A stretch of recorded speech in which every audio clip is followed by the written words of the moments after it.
लहानपणापासूनच गाड्यांच्या नंबर प्लेटकडे पाहिलं तर अनेकांच्या मनात एक प्रश्न नक्कीच आला असेल, तो असा की हे नंबर कधी ना कधी संपणारच, मग पुढे काय? म्हणजे ए टू झेड पर्यंतच्या इंग्रजी अक्षरांची मालिका पूर्ण झाल्यानंतर पुढे कोणते नंबर येणार, किंवा वापरात नसलेल्या जुन्या गाड्यांचे नंबर मग नव्या गाड्यांना दिले जाणार का? असे अनेक तर्कवितर्क आपल्यातल्या अनेकांनी कधी ना कधी लावलेच असतील.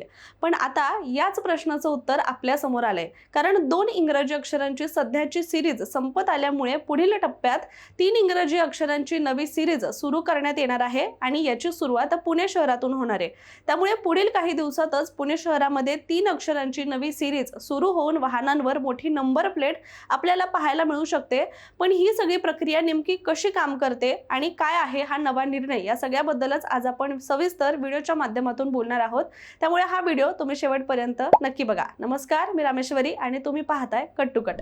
आधी शिक्षणाचं माहेरघर, त्यानंतर आयटी क्षेत्रात विकसित होणारं शहर, या ओळखीसोबतच आता पुण्याची नवी ओळख बनतेय, ती म्हणजे राजधानी दिल्लीनंतर वाहन क्रमांकांची 3 अक्षरी सिरीज सुरू करणारं देशातलं दुसरं शहर हे पुणे ठरणार आहे.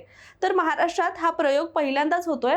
म्हणजे सध्या पुण्यामध्ये MH12 अंतर्गत AA पासून सुरू झालेली वाहन क्रमांकांची मालिका आता ZG पर्यंत येऊन पोहोचलेली असून आणि लवकरच ती ZG या अंतिम टप्प्याला पोहोचेल. आणि ही तांत्रिक अडचण ओळखूनच पुणे RTOने आता 3 अक्षरी वर्णमालेनुसार, उदाहरणार्थ MH12 AAA0001 या नवीन वाहन क्रमांक देण्याचं नियोजन आता सुरू केलं असून त्याबाबतचा रिस्तर प्रस्ताव आता राष्ट्रीय माहिती केंद्राकडे मान्यतेसाठी सुद्धा आता पाठवण्यात आलाय. दरम्यान केंद्र सरकारच्या रस्ते वाहतूक आणि महामार्ग मंत्रालयानं आखून दिलेल्या नियमावलीनुसार प्रत्येक राज्यात इंग्रजी वर्णमालेच्या क्रमांकानुसार वाहनाचे क्रमांक वितरित केले जातात. पुण्यामध्ये आतापर्यंत 5.5 कोटीहून अधिक वाहन क्रमांकाचं वितरण हे झालेलं आहे. उपलब्ध असलेल्या मर्यादित अक्षरांच्या जोड्या आता संपत आल्यामुळे ZG ही मालिका सुद्धा पूर्ण झाल्यानंतर नोंदणीसाठी कोणताही नवीन द्विअक्षरी पर्याय हे शिल्लक राहणार नाही. आणि ही कोंडी फोडण्यासाठीच आणि भविष्यातील पुढील 25 ते 30 वर्षांचा विचार करून प्रशासनानं 3 अक्षरी मालिकेचा आता निर्णय घेतलाय. त्यात सध्या पुणे RTO मध्ये MH12 दुचाकी, चारचाकी आणि इतर वाहनांसाठी 2 अक्षरी मालिका सुरू आहे. यात सध्या ZK ही मालिका वेगाने संपुष्टात येत असून पुण्यामध्ये दुचाकी वाहन क्रमांकांची मालिका संपण्यास फक्त 15 दिवस लागतात, तर चारचाकी वाहनांसाठी मालिका संपण्यासाठी किमान 2 महिने लागतात. आणि अशी परिस्थिती असताना याचं कारण पाहिलं तर आपल्या लक्षात येईलच की एकतर पुण्यातील वाहतूक कोंडी, म्हणजे याबद्दल आता आपण वेगळं बोलायला नको, कारण पुण्यातील वाहतूक कोंडीने सुद्धा जगात 5वा क्रमांक पटकावलेला आहे. तरी देखील पुणेकर हे सार्वजनिक वाहनांनी प्रवास न करता खाजगी वाहनांना जास्त पसंती देताना दिसत आहेत.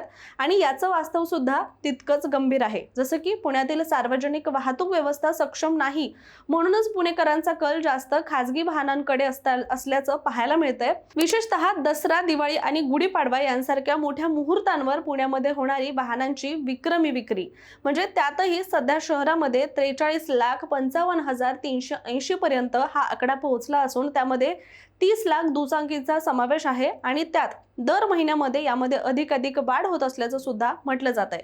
कारण पुणे शहर हे IT हब, शैक्षणिक केंद्र आणि ऑटोमोबाईल क्षेत्रातील विस्तारामुळे पुण्यात महिन्याला हजारो नवीन वाहनांची नोंद होत आहे, असं देखील म्हटलं गेलंय. याचबरोबर एकूण वाहन संख्येवर आपण बोललो, त्यात दुचाकी संख्या किती हे सुद्धा आपण पाहिलंय. पण तुम्हाला माहितीये का, पुणे हे पूर्वीपासूनच दुचाकींचं शहर म्हणून ओळखलं जात असल्याचं म्हटलं गेलंय. आणि ताज्या आकडेवारीवरून पुन्हा यावर शिक्कामोर्तब झालाय. म्हणजे शहरामध्ये सर्वाधिक नोंदणी ही दुचाकी वाहनांची झाली असून त्याची संख्या 29,88,810 इतक्यावर पोहोचली आहे. आणि मध्यमवर्गीय कुटुंबांचा कल आणि शहरातील गल्ली बोळातून प्रवासासाठी सोयीस्कर ठरत असल्यामुळे दुचाकींची संख्या सर्वात मोठी आहे. आणि मार्च अखेरपर्यंत सुद्धा पुण्याच्या रस्त्यांवर 9,19,961 चारचाकी वाहनांची नोंद करण्यात आली आहे. आणि लवकरच हा आकडा सुद्धा 10 लाखांचा टप्पा गाठेल असं सुद्धा म्हटलं जातंय, किंवा अशी चिन्ह सुद्धा दिसू लागली आहेत. दरम्यान 3 अक्षरी मालिकेमुळे नवीन क्रमांकाचा पर्याय उपलब्ध होईल. तसंच यामध्ये शब्द किंवा नाव तयार होण्याची संधी उपलब्ध असल्यामुळे चॉईस नंबर घेणाऱ्यांकडून RTOला मोठा महसूल सुद्धा सुद्धा उपलब्ध होऊ शकतोय। त्याचबरोबर फॅन्सी नंबरसाठी जास्त पर्याय उपलब्ध होऊ शकतील, यामुळे वाहन नोंदणीची प्रक्रिया अधिक पारदर्शक आणि सुलभ होण्यासाठी मदत होईल। तर सगळ्यात महत्त्वाचं म्हणजे पुढील अनेक वर्ष क्रमांकाची कमतरता ही भासणार नाहीये।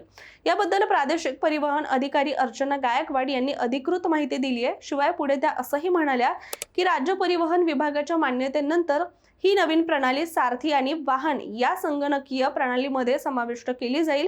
यामुळे वाहन नोंदणी प्रक्रियेमध्ये सुटसुटीतपणा येईल आणि भविष्यातील अनेक दशकांसाठी नवीन क्रमांकाची उपलब्धता ही सुनिश्चित होईल असा विश्वास त्यांनी यावेळी व्यक्त केलाय। त्यामुळे आता नॅशनल इन्फॉर्मेशन सेंटर अर्थात NCI कडे परवानगी मागितल्यानंतर ही मंजुरी मिळताच सॉफ्टवेअरमध्ये आवश्यक बदल करून वाहनांमध्ये ही नवी नंबरची मालिका सुरू होईल। तर पुणेकरांना नवं वाहन क्रमांक मिळतील, ज्यामुळे वाहन नोंदणी प्रक्रियेमध्ये सुसूत्रता पाहता येणार आहे। आता ही नवी सुरुवात नेमकी कधीपासून होते हे पाहणं खरं तर आता महत्त्वाचं ठरणार आहे। तुर्तास आपण इथेच थांबूया। मात्र तुम्हाला याबद्दल काय वाटतंय किंवा तुम्हाला याबद्दल आधी माहित होतं का, आम्हाला कमेंट करून नक्की सांगा। आणि अशाच माहितीपूर्ण व्हिडिओसाठी सुद्धा कट टू कटला सबस्क्राईब करा।